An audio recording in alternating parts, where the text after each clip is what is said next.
এক মিনিট আমাকেও দেখতে দাও কি করছো।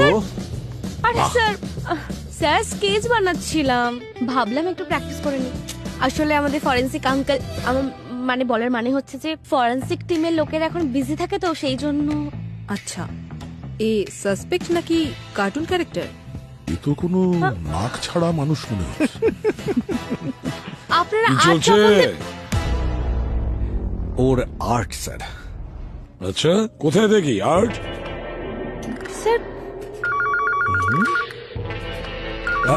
তুই আবার ফোন করলো। তোমার এত ট্যালেন্ট তো জানো না না। না সেরকম তাই না, বুঝি? ওই টুকটাক।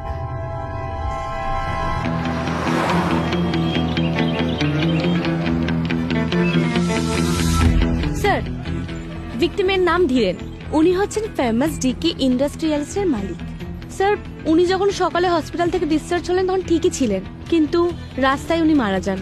কাল রাত্রে 50 বছরের জন্মদিন সেলিব্রেট করে হসপিটালে ভর্তি হয়েছেন।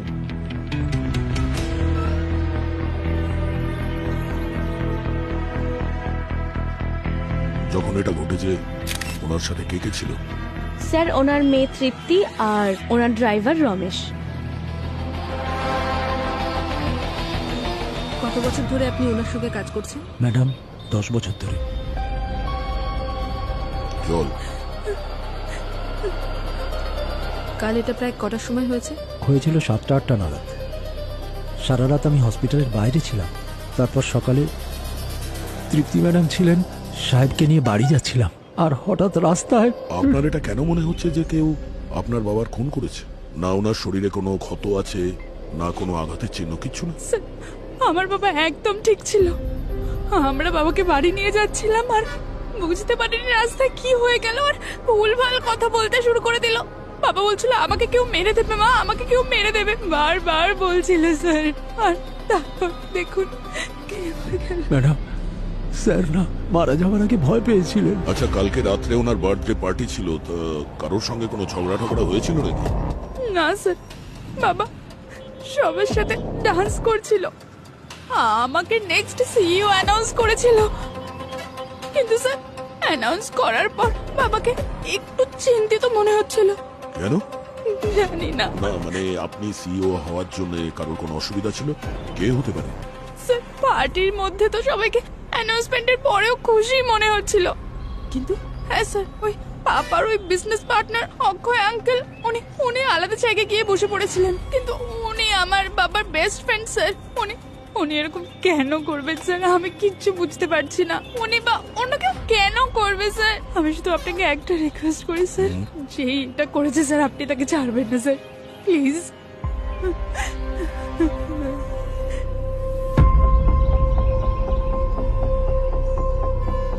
স্যার, আমি এই ধীরেনের কল রেকর্ড বের করছি। এই অক্ষয়ের সঙ্গেও দেখা করতে হবে। রোডের আশপাশে সমস্ত ফুটেজ চেক করেছি, কিন্তু কোথাও কিচ্ছু পাইনি। দেখা যাক এখানে। Hello sir. হ্যালো ম্যাম, স্যারের রুম এইদিকে। আরে আপনি আমাদেরকে জিজ্ঞেস করবেন না আমরা কে? স্যার, আজ আমি পুরো রেডি হয়ে এসেছি, আমরা সিআইডি থেকে। ম্যাম, আপনারা অনেক ফেমাস হয়ে গেছেন, অনেস্টলি বিগ ফ্যান। আপনি আপনি আমার fan? Thank you so much স্যারের। Thank you.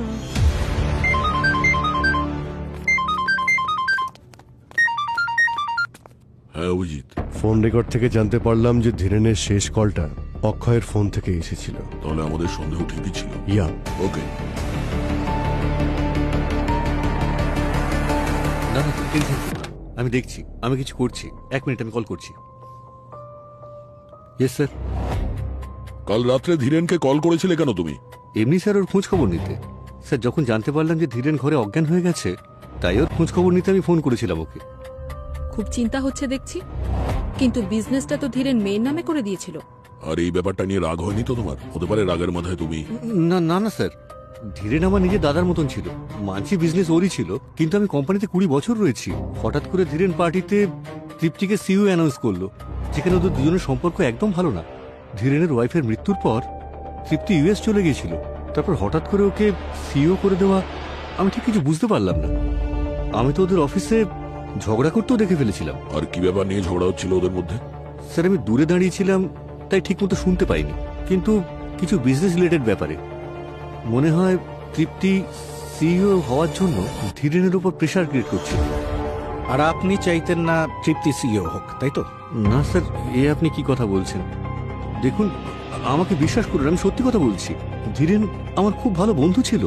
হ্যাঁ, তৃপ্তি সিইও হয় আমি ব্যাপারটা মানতে পারিনি, কিন্তু ধীরেনের সঙ্গে এমন কিছু করার কথা আমি কখনো ভাবতেও পারি না। মার্ডারের রাতে তুমি কোথায় ছিলে? রাতে তো আমি ক্লাবেই ছিলাম, সকালে বাড়ি ফিরেছি। আপনি চাইলে ওখানে স্টাফদের কাছে খোঁজ করতে পারেন। খোঁজ তো আমরা ঠিক নিয়ে নেব, কিন্তু আপনি শহর ছেড়ে কোথাও যাবেন না, ঠিক আছে? হ্যাঁ স্যার।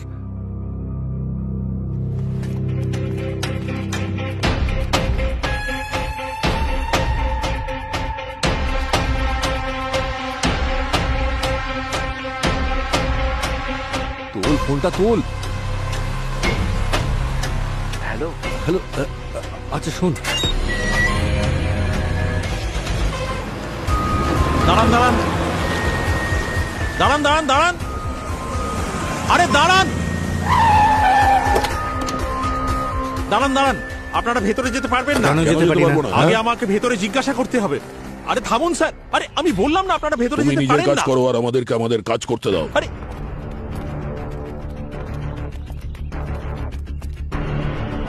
স্যার, কিছু জানা গেল যে খুনিকে? হ্যাঁ, জানতে পারা যাবে। হতে পারে খুনি আমাদের চোখের সামনেই আছে। আপনি আমাদের এটা বলেননি যে আপনার সাথে ধীরেনের অফিসে ঝগড়াঝাটি হয়েছিল? কি নিয়ে হয়েছিল ঝগড়াটা? মুখ বন্ধ করে রেখে লাভ নেই, মুখ খুলতে হবে। অক্ষয় আমাদের সবকিছু বলে দিয়েছে। অক্ষয় আঙ্কেল তো এটা চাইতেনই না যে আমি সিইও হই। উনি আমাকে একেবারেই পছন্দ করেন না, এই জন্যই তো আমার আর বাবার পার্সোনাল কথা বলে দিলেন আপনাদের। আচ্ছা, তুমি কি ভাবলে আমাদেরকে না বললে আমরা কি জানতে পারতাম না? যা জিজ্ঞেস করা হচ্ছে চুপচাপ তার উত্তর দাও। তোমার আর তোমার বাবার মধ্যে সম্পর্ক তো ভালো ছিল না, তাহলে হঠাৎই ভালোবাসা কেন? আমার বাবাকে নিয়ে আমার লজ্জা হয়। কেন? কি এমন করেছিলেন উনি? এক নম্বরের ফুর্তিবাজ লোক ছিল, আর ঠিক এই কারণে বাবার মায়ের মধ্যে প্রায় ঝগড়া হতো। মায়ের চলে যাওয়ার পর আমি বাবার মুখ পর্যন্ত দেখতে চাইতাম না। কিছুদিন আগেই বাবা ফোন করেছিল, অনেকবার ক্ষমা চাইলো। আমি ভেবে দেখলাম হয়তো উনি একা অনুভব করছেন, আমার প্রয়োজন আছে হয়তো। শুধু এই কারণেই আমি বাবাকে ক্ষমা করে দিলাম স্যার। কিন্তু সেই সম্পর্ক এরপরেও চলতে থাকে, আর ব্যাপারটা আপনার সহ্য হলো না, তাই খুন করে দিলেন আপনি। স্যার, একজন বাবার যতই খারাপ হোক না কেন, একজন মেয়ে এটা কখনোই করবে না। আমি চাইতাম যে বাবা নিজের কর্মফলের শাস্তি পাক, কিন্তু আমি এরকম কেন করব স্যার, বলুন না। স্যার, ধীরেনের ফোন রেকর্ড থেকে একটা নতুন ইনফরমেশন পেয়েছি। ও মারা যাওয়ার ঠিক আগে একটা অদ্ভুত মেসেজ পেয়েছিল। কি মেসেজ ছিল? শুধু একটা ওয়ার্ড, সরি। শুধু সরি? Yes sir. মৃত্যুর আগে ধীরেনকে কেউ সরি মেসেজ পাঠিয়েছে, তার মানে হলো হতে পারে যে মেসেজ পাঠিয়েছে সে ধীরেনের মার্ডারের ব্যাপারে জানতো, তাই সে ওর কাছে ক্ষমা চাইছিল। কিংবা এটাও হতে পারে যে ওকে মেসেজটা পাঠিয়েছিল সেই খুনি। জানতে পেরেছো কে এই মেসেজ পাঠিয়েছে? স্যার, বার্নার ফোন থেকে মেসেজ এসেছিল, এখনো পর্যন্ত ট্রেস করা যায়নি। ঠিক আছে, ডিজিটাল ফরেন্সিক টিমকে পাঠিয়ে দাও এটা।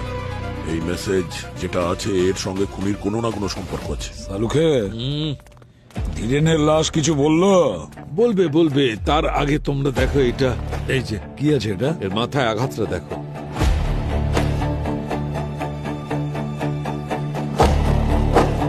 সামান্য আঘাত বলেই মনে হচ্ছে, হয়তো পড়ে গিয়েছিল সেই জন্য লেগেছে। হ্যাঁ, এই সামান্য আঘাতই কাজ করে দিয়েছে। এর কারণেই এর ব্রেন হ্যামারেজ হয়েছে। Brain haemorrhage? কিন্তু ডক্টর সালুকে হসপিটালে সুস্থ বলে ডিসচার্জ করে দিয়েছিল, তাহলে হঠাৎ এই ব্রেন হ্যামারেজ কি করে? হসপিটালের লোকেরাও ঠিকই বলেছে, কখনো হতে পারে যে ব্লাড ক্লটিং স্ক্যানিং এ বোঝা যায় না। আমার মনে হয় ইন্টারনাল ব্লিডিং হচ্ছিল, যার কারণে ওই হ্যামারেজ হয়েছে। সালুখে, ইন্টারনাল ব্লিডিং কেন হয়েছে এটা এখনো জানতে পারিনি, জানতে চেষ্টা করতে হবে। আপনি বললেন তো এটা ছোট আঘাতেও হতে পারে। তো যখন এনাকে বাড়িতে পাওয়া যায় উনি তখন অজ্ঞান ছিলেন, মানে যখন ওনাকে হাসপাতালে নিয়ে যাওয়া হয় হয়তো ইন্টারনাল ব্লিডিং এর জন্যই উনি অজ্ঞান হয়েছিলেন।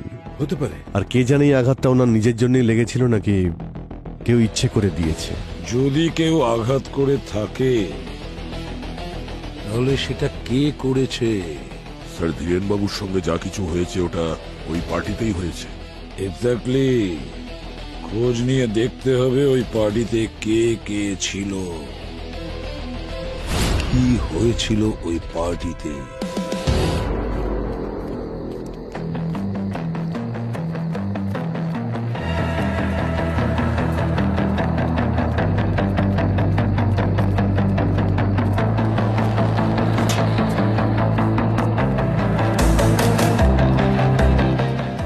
শোনো, ইয়েস স্যার। আমরা সিআইডি থেকে এসেছি, এখানকার ম্যানেজারকে ডেকে দাও। আচ্ছা স্যার। সুরেন্দ্র স্যার, বলো।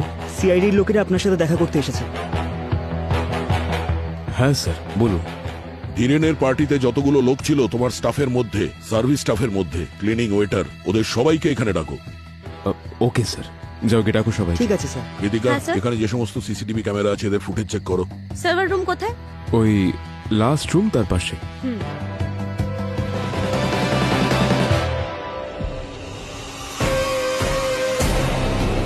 ধীরেনবাবু পার্টি থেকে চলে যাবার পর কেউ ওনাকে খুন করে দিয়েছে। এখানে পার্টিতে কারোর সঙ্গে ঝগড়া হয়েছিল ওনার, কিংবা কোনো কথা কাটাকাটি, ঠিক করে বলো। যদি কিছু লুকানোর চেষ্টা করো তাহলে তোমরা বিপদে পড়তে পারো, এটুকু মনে রেখো। তুমি এত ঘামছো কেন? কিছু না, একটু গরম লাগছে। বাবু, জেলের ভেতরে কিন্তু এর থেকেও বেশি গরম। যেটা জানিস বলে ফেল। সেই দিন ওদের দুজনকে পার্টি থেকে বাইরে বেরোতে দেখেছিলাম। ওরা দুজনে কিছু নিয়ে ঝগড়া করছিল। ইনি ছিলেন? হ্যাঁ হ্যাঁ, নিয়েছিলেন। আর একটা লোক এনার ওপরেই খুব রাগ দেখাচ্ছিল। কি বলছিল শুনেছো তুমি? ওই মেয়ে নিয়ে কিছু একটা কথা বলছিল।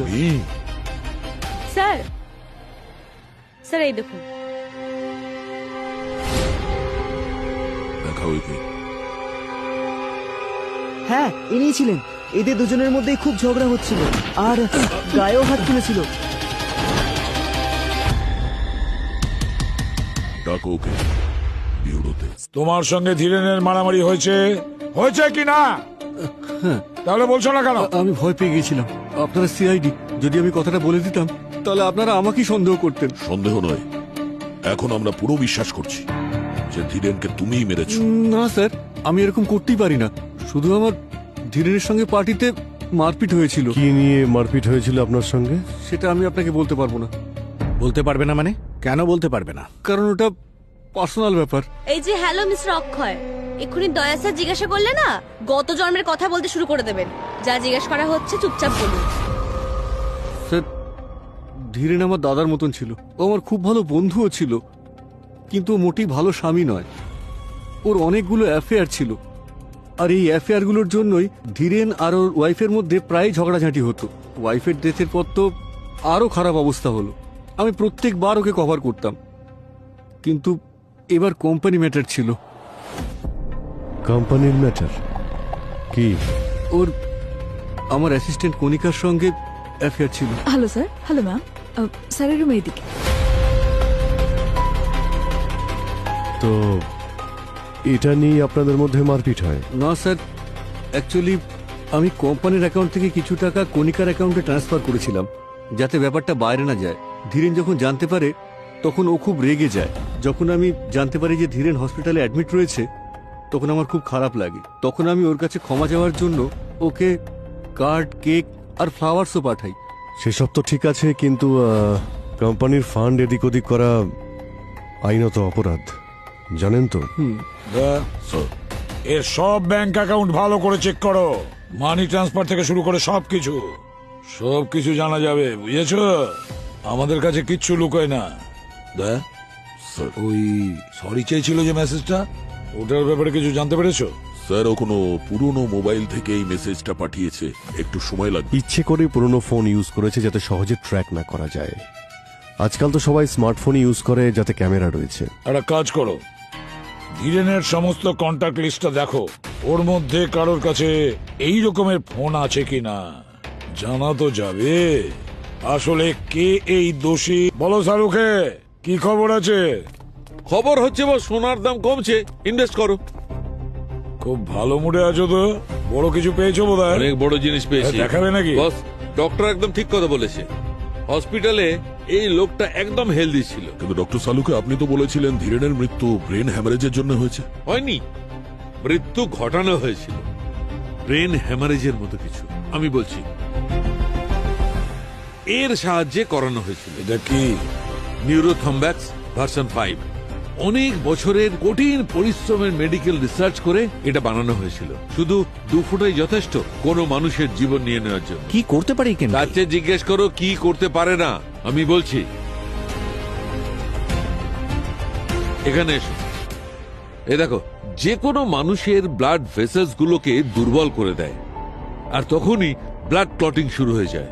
ঠিক তেমন যেমন কারোর ব্রেন হ্যামারেজের সময় হয়। তাহলে কেউ ইচ্ছে করে ধীরেনকে এই ড্রাগটা দিয়েছিল? একদম। এই দেখো, যে নিউরোটক্সিক কম্পাউন্ড আছে, এর কারণে এর ব্লাড ক্লটিং এবিলিটি শেষ হয়ে গেছিল। এই দেখো কিরকম অদ্ভুত অদ্ভুত প্যাচেস দেখা যাচ্ছে। বস, আমারও প্রথমে তাই মনে হয়েছিল হয়তো এর ব্রেন হ্যামারেজ হয়েছে। তার মানে স্যার এই ড্রাগটা খুব সহজেই কাউকে দিয়ে দেওয়া যায়? সচিন, এটা তোর আসল বৈশিষ্ট্য।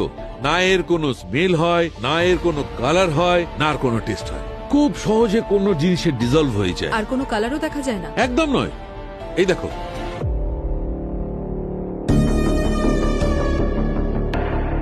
হ্যাঁ ঠিক বলেছ। এ তো দেখছি জলের মতো। হ্যাঁ, যে কোনো জিনিসে ডিজলভ হয়ে যায়। মানে খুনের মেডিসিন সম্পর্কে ভালো মতোই নলেজ আছে। এই ড্রাগসের ব্যাপারেও আগে থেকেই জানতো। আচ্ছা চালুকে একটা কথা বল, এই ড্রাগ কম্পাউন্ড নিউরোথ্রম্ব্যাক্স 5 এটা রিঅ্যাক্ট করার ক্ষেত্রে ঠিক কতটা টাইম লাগতে পারে? 3 থেকে 4 ঘন্টা। 3 থেকে 4 ঘন্টা। আর ধীরেনের মৃত্যু ঠিক কটায় হয়েছে? সকাল 7টা থেকে সোয়া 7টার মধ্যে স্যার। স্যার, আমরা একটা ক্লাবের সিসিটিভি চেক করেছিলাম। ধীরেন 9টা থেকে রাত 1টা পর্যন্ত পার্টি করছিল।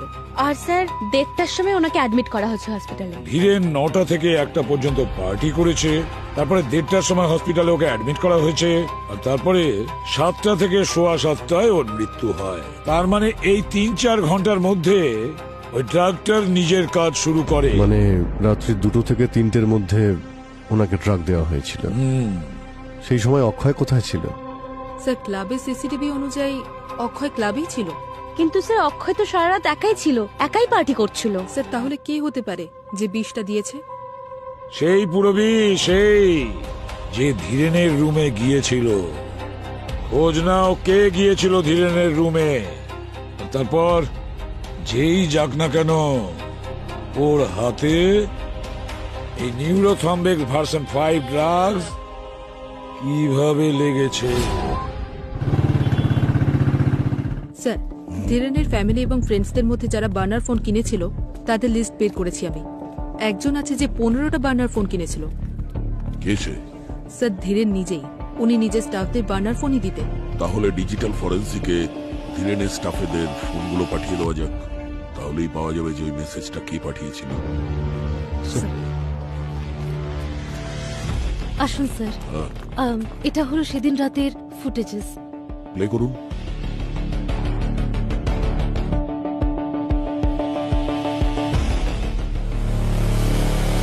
এক মিনিট, এটা পজ করুন। এটা তো কোনো মহিলা। আর একটু জুম করা যেতে পারে? Yes sir. কণিকা।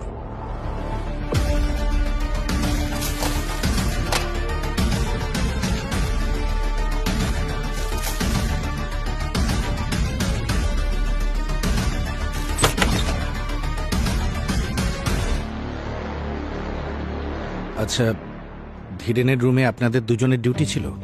হ্যাঁ স্যার। আপনারা কাউকে ধীরেনকে কিছু খাওয়াতে দেখেছিলেন? না স্যার, ডক্টর স্যারকে কিছু প্রেসক্রাইব করেননি, আর আমরা নিজেরাও কোনো ওষুধ খাওয়াইনি। আচ্ছা, তাহলে বিষ কে খাওয়ালো? বিষ? হ্যাঁ, বিষ। ধীরেনের মৃত্যু বিষ প্রয়োগে হয়েছে। ওকে হসপিটালের মধ্যে কেউ বিষ খাইয়েছিল। আপনারা কাউকে দেখেছেন যে ওকে কেউ খাওয়াচ্ছে বা বাইরে থেকে কিছু আনাচ্ছে? হ্যাঁ স্যার, একটা পার্সেল এসেছিল কেকের সাথে, কার্ড আর ফ্লাওয়ার্সও ছিল, কিন্তু তৃপ্তি ম্যাম তো সেগুলো ডাস্টবিনে ফেলে দিয়েছিল। স্যার, ওই বিষটা আবার কেকের মধ্যে ছিল না তো? আচ্ছা, কেকটা কোথায় ফেলেছিলেন? স্যার হসপিটালের সমস্ত আবর্জনা গার্বেজ এরিয়াতে ফেলা হয়। ঠিক আছে, আপনারা যেতে পারেন। ওকে। Thank you sir. একটা কাজ করি, হ্যাঁ স্যার। গার্বেজ এরিয়াটা চেক করি।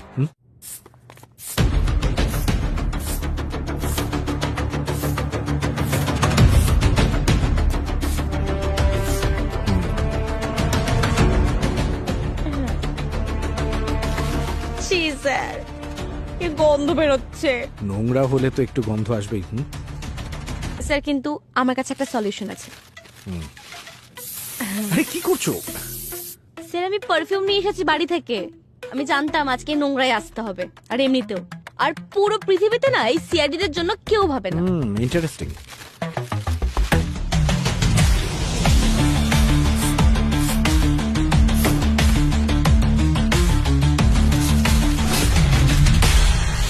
এক মিনিট, এই ধীরেনের রুম নাম্বার 417 ছিল না? হ্যাঁ স্যার।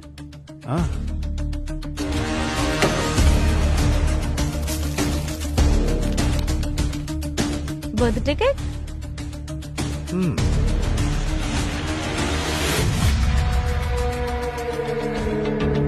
একটা কাজ করি, এটা ফরেন্সিকে নিয়ে যাই।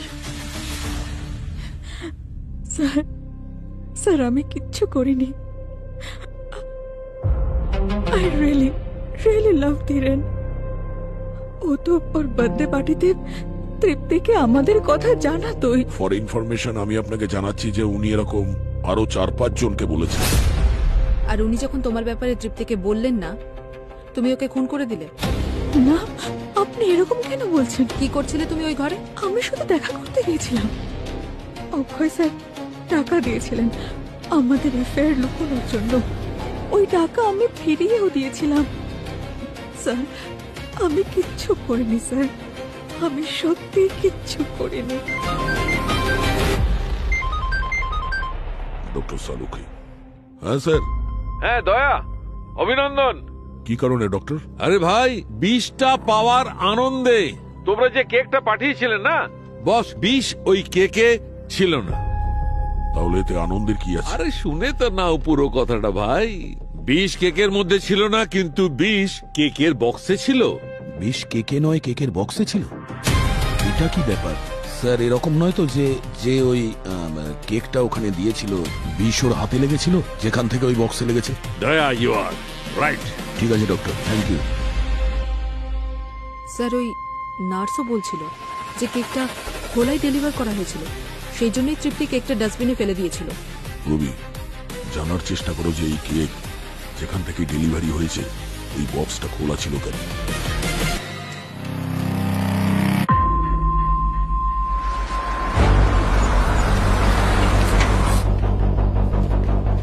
স্যার বেকারি থেকে কনফার্ম করেছে যে ওরা কেকটা প্যাক করেই দিয়েছিল। ওরা কিচেনের ফুটেজও পাঠিয়েছে। তার মানে যা কিছু হয়েছে ওই ডেলিভারি বয়ই করেছে বক্সের ওপর। আচ্ছা, বেকারি থেকে ওর অ্যাড্রেসটা এখানেই বলেছিল না? হ্যাঁ স্যার।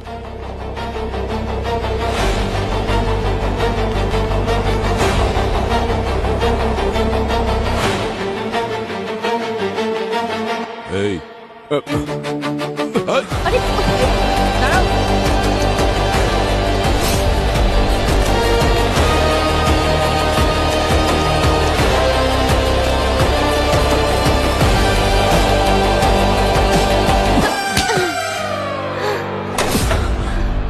তোর কি মনে হয় কেকের বক্সে বিষ লাগিয়ে তুই পালিয়ে যাবি? স্যার আমি তো খালি কেক ডেলিভারি করেছি স্যার। আচ্ছা, কেকের মধ্যে বিষ ছিল যেটা তুই মিশিয়েছিস। বিষ? স্যার আমি বিষ মেশাইনি স্যার। তাহলে পালালি কেন? স্যার ওটা আমি কেকের থেকে এক পিস খেয়ে ফেলেছিলাম স্যার। সারাদিন ডেলিভারি করতে করতে আমার খিদে পেয়ে গেছিল স্যার। আমি ভয় পেয়ে গেছিলাম স্যার, যদি আমি ধরা পড়ে যাই তাহলে আমার চাকরি চলে যাবে স্যার।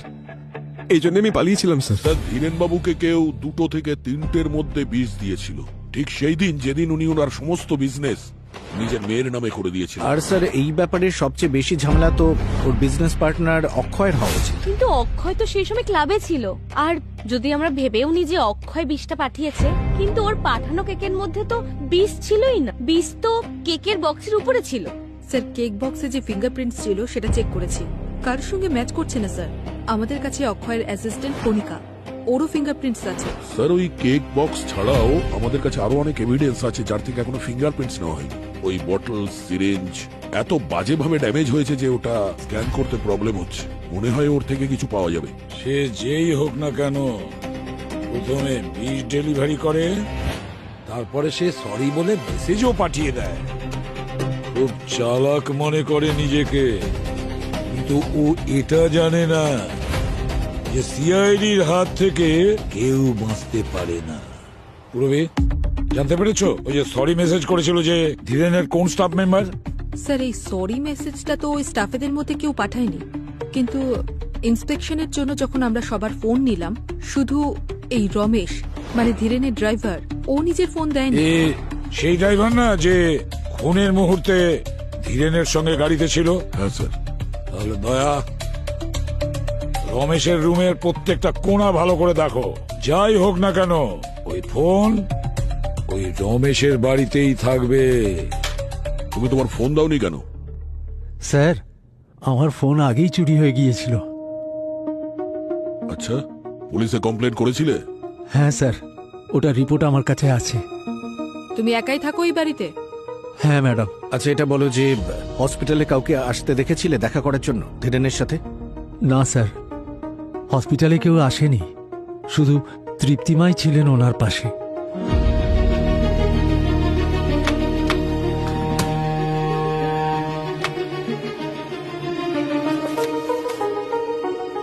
স্যার, হ্যাঁ কৃতিকা। স্যার এই দেখুন এক্সরে আর এই মেডিকেল রিপোর্ট।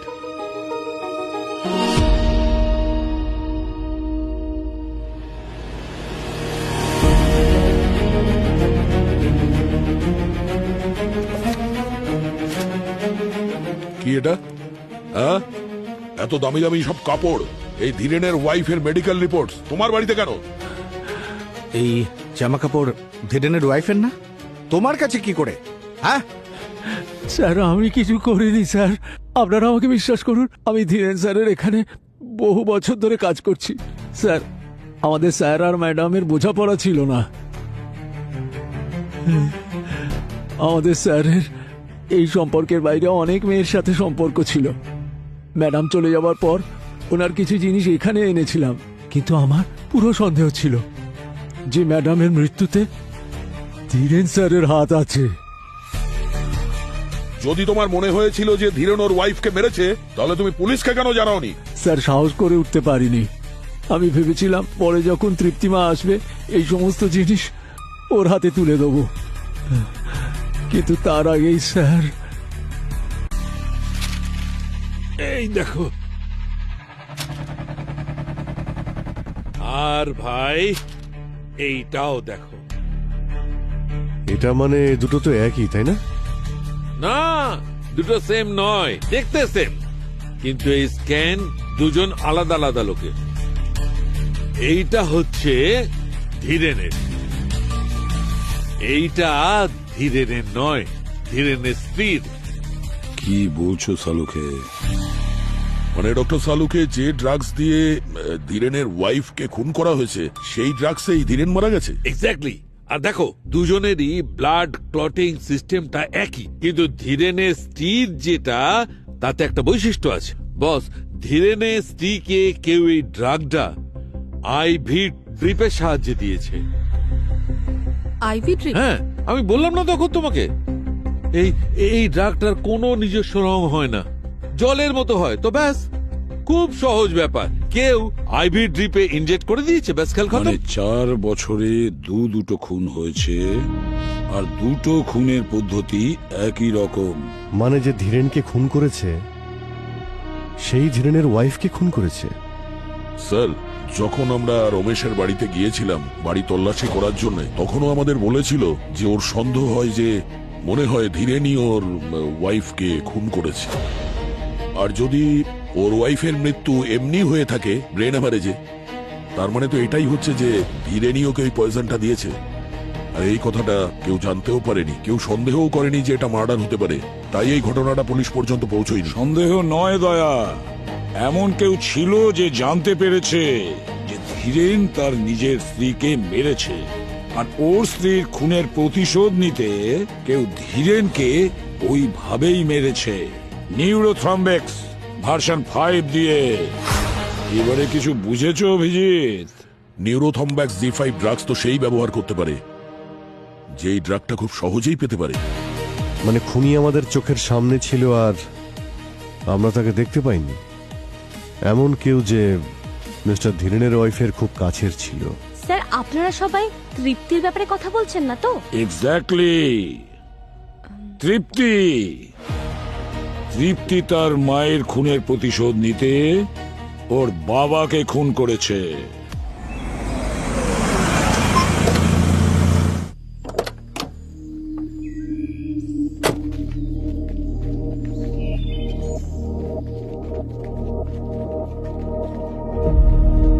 তৃপ্তি, তৃপ্তি, কোথায় তুমি? তৃপ্তি,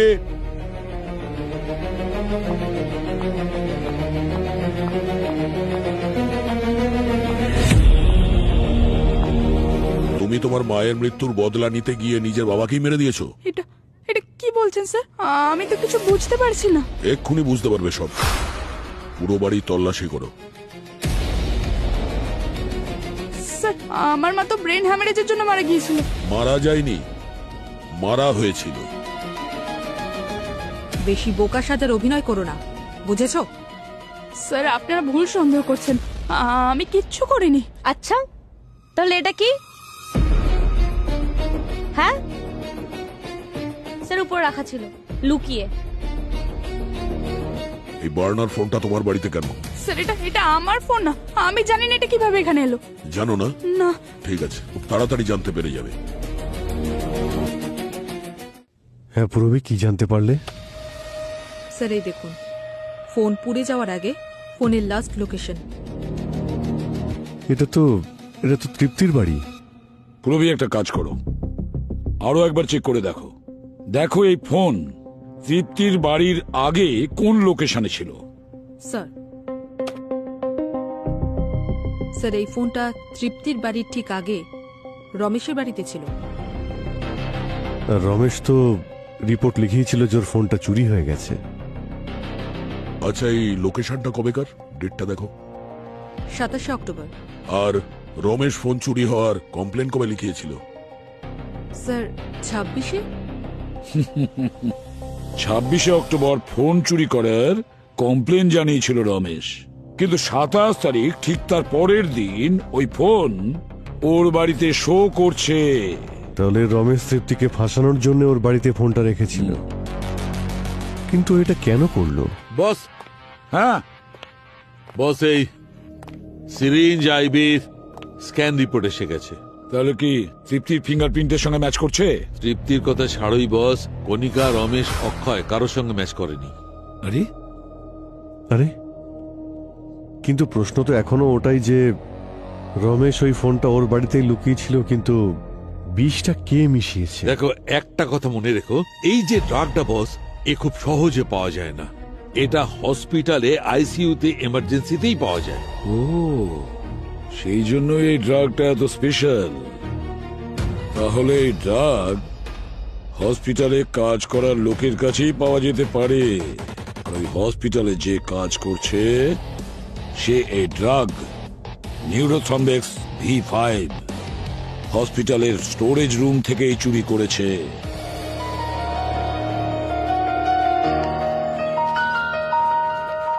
ওদিকে ওদিকে। স্যার এই তালা? স্যার রমেশ তো মনে হচ্ছে পালিয়েছে। কিভাবে চলে গেল? একটু আশেপাশে জিজ্ঞাসা করি। আচ্ছা শুনুন, এই রমেশ কোথায় গেছে? বাড়িতে তালা দেওয়া। আপনারা কারা? আমরা সিআইডি অফিসার। আচ্ছা উনি তো আজকে সন্ধ্যের বাসে গ্রামে যাচ্ছেন। আজকে সকালে ওদের বাড়ি থেকে কোনো একটা মেয়ে সুটকেস নিতে এসেছিল। কোন মেয়ে? ওনাদের বাড়িতে কোনো একটা মেয়ে তো থাকতো, কিন্তু রমেশও খুব একটা কারোর সাথে কথা বলতো না বলে আমরাও কোনোদিনও জানতে চাইনি মেয়েটাকে কি সম্পর্ক। বলছি যে রমেশ কিছু করেছে না? সেটাই জানার চেষ্টা করছি। এই হসপিটালে যে স্টোর রুম আছে তার এন্ট্রি আর এক্সিটের পুরো রেকর্ড চাই আমার। যে সময় ধীরেনকে অ্যাডমিট করা হয়েছিল তখনকার।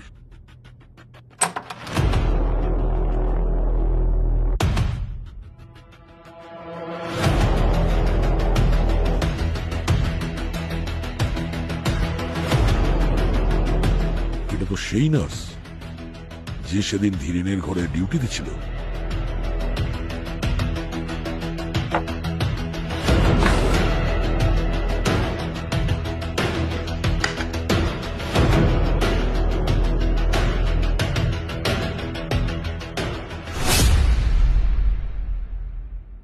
তানিয়া, স্যার হসপিটালের সমস্ত আবর্জনা গার্বেজ এরিয়াতে ফেলা হয়। ঠিক আছে, আপনারা যেতে পারেন। স্যার স্যার এটা স্টোরেজ ইউনিটে তানিয়ার আই কার্ডটা পেয়েছে। তানিয়ার আই কার্ড স্টোর রুমে?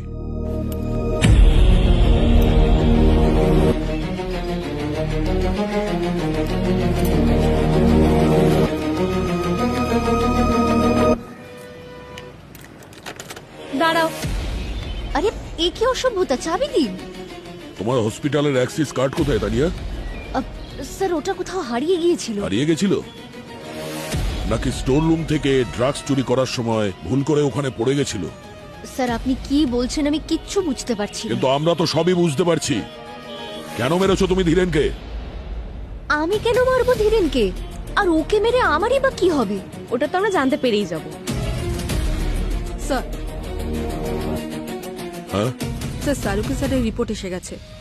আর এই রিপোর্ট অনুযায়ী তানিয়ার কার্ডে তানিয়ার ফিঙ্গারপ্রিন্ট ছাড়াও আরেকটা ফিঙ্গারপ্রিন্ট আছে। আর এই দ্বিতীয় ফিঙ্গারপ্রিন্ট এটা কার? এটা সেই ফিঙ্গারপ্রিন্ট যেটা রমেশের বাড়ি থেকে রমেশের জিনিসপত্রে পাওয়া গেছে। হ্যাঁ, কিন্তু পুরবী ম্যাম, আরেকজনের যে ফিঙ্গারপ্রিন্ট সেটা কার? এটা তো এখন রমেশই বলবে, যার বাড়িতে রাখা জিনিসের ওপর আমরা ওই ফিঙ্গারপ্রিন্টটা পেয়েছিলাম।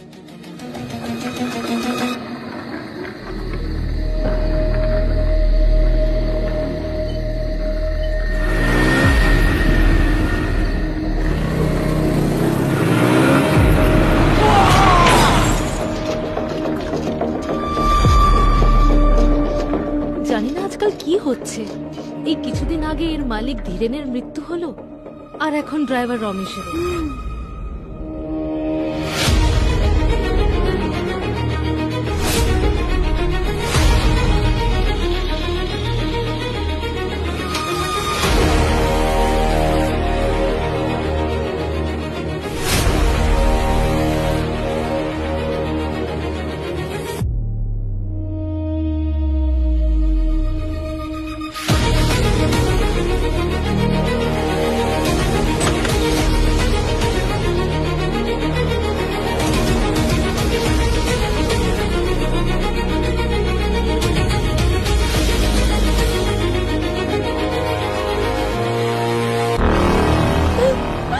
আমাকে ক্ষমা করে দিও বাবা, আমি তোমাকে এই সব কিছুতে ইনভলভ করতে চাইনি।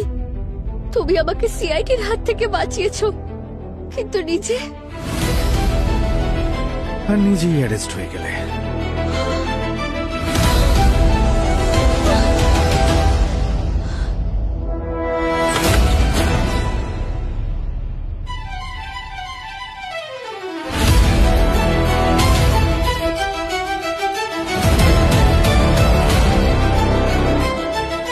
তুমি তানিয়ার আই কার্ডটা নিয়ে হসপিটাল থেকে ড্রাগস চুরি করেছো, আর তারপর লুকিয়ে সেটা ধীরেনের আইভিতে মিশিয়ে দিয়েছো, যে তোমার আসল বাবা ছিল। আর রমেশ তোমার সরি মেসেজ লুকোনোর জন্য প্রমাণটাও তৃপ্তির বাড়িতে লুকিয়ে রাখলো। আর তাই কিছুক্ষণের জন্য তোমার এই বাবাকে লুকিয়ে রেখেছিলাম।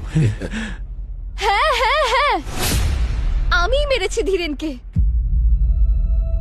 স্যার এতে বাবার কোনো হাত নেই, বাবার তো কোনো আইডিয়াও নেই আমার প্ল্যানের। বাবা শুধু আমাকে বাঁচাতে চাইছিল। তোমাকে বাঁচানোর জন্য নাকি তৃপ্তিকে ফাঁসানোর জন্য? তোমার বাবা যে ফোন রেখেছিলেন না লুকিয়ে তৃপ্তির বাড়িতে, সেটা আবার বলো না যে ওকে গিফট দিয়েছিলেন। একটা মেয়েকে বাঁচানোর জন্য একজন নিরীহকে ফাঁসিয়ে দেওয়া ঠিক ততটাই অপরাধ যেটা তুমি করেছো ধীরেনকে মেরে, বুঝেছ? আমার সামনে আর কোনো রাস্তা খোলা ছিল না। এই যে আমার এই মেয়ে ছাড়া এই দুনিয়াতে আমার কেউ নেই। কিন্তু স্যার, আমি একদমই তৃপ্তিমাকে ভাসিয়ে দিতে চাইনি। ওই রাতে যখন আমি ধীরেন স্যারের সাথে হসপিটালে ছিলাম, আমি আমার ফোন চেক করছিলাম, তাতে আমি ওই মেসেজটা দেখেছিলাম। সরি, আমি ওই মেসেজটা দেখে তখনই বুঝে যাই এই মেসেজ আমার মেয়ে অনুরাধা করেছে। আমি বাড়ি গেলাম, তারপর আমি ওকে বললাম তুই আমাকে সব কিছু সত্যি করে বলবি, কিন্তু ততক্ষণে অনেক দেরি হয়ে গেছিল, অনেক দেরি। আপনারা আপনারা আমাকে যে শাস্তি দিতে চান দিয়ে দিন, কিন্তু প্লিজ আমার বাবাকে ছেড়ে দিন। উনি শুধু আমাকে বাঁচানোর চেষ্টা করছিলেন। কি অদ্ভুত ঘটনা স্যার, বাবার প্রতি কি ভালোবাসা, হ্যাঁ? আর নিজেই নিজের বাবাকে বিষ খাইয়ে মেরে ফেললে তুমি। তা না হলে আর কি করতাম আমি? ধীরেন আমাকে কখনো নিজের মেয়ে মনেই করতো না। লজ্জা করতো আমার যে আমি ওনার মেয়ে। আমি ভেবে রেখেছিলাম যে আমি নিজের প্রপার্টির ভাগটা নিয়ে বাবার সঙ্গে বিদেশে চলে যাব সারা জীবনের জন্য। কিন্তু তারপর তৃপ্তি এলো আর সবকিছু বদলে গেল।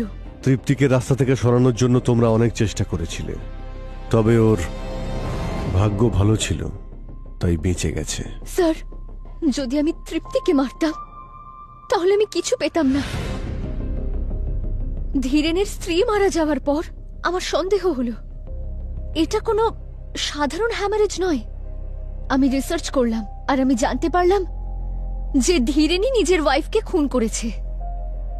এই বিষয়টা নিয়ে আমি ওকে ব্ল্যাকমেল করতে শুরু করলাম।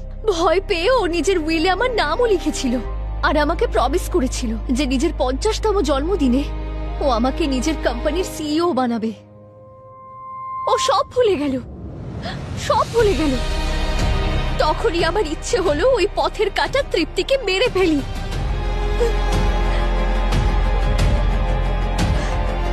কিন্তু তারপর দেখুন এখন কি অবস্থা।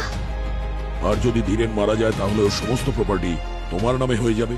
হ্যাঁ, একজনকে স্বর্গে পাঠিয়েছি আর আরেকজনকে জেলেই পাঠাচ্ছিলাম, তখন আপনারা এসে গেলেন। যেখানে অন্যায় হয় না, সিআইডি সেখানে ঠিক সময় পৌঁছে যায়। ধীরেন তোমার বাবা, তাকে বাবা বলতে তুমি লজ্জা পাও, কিন্তু তার প্রপার্টি চাইছো। বাহ বাহ অনুরাধা, মানলাম ধীরেন যা কিছু করেছে অন্যায় করেছে, কিন্তু তুমি ধীরেনকে মেরে ঠিক কাজ করনি। অনেক বড় অপরাধ করেছো তুমি, খুনের অপরাধে অপরাধী তুমি। এবার জেলের গড়াদের পেছনে দুজনে ঘানি টানতে থাকো সারাটা জীবন। নিয়ে যাও এদের। চলো চলো।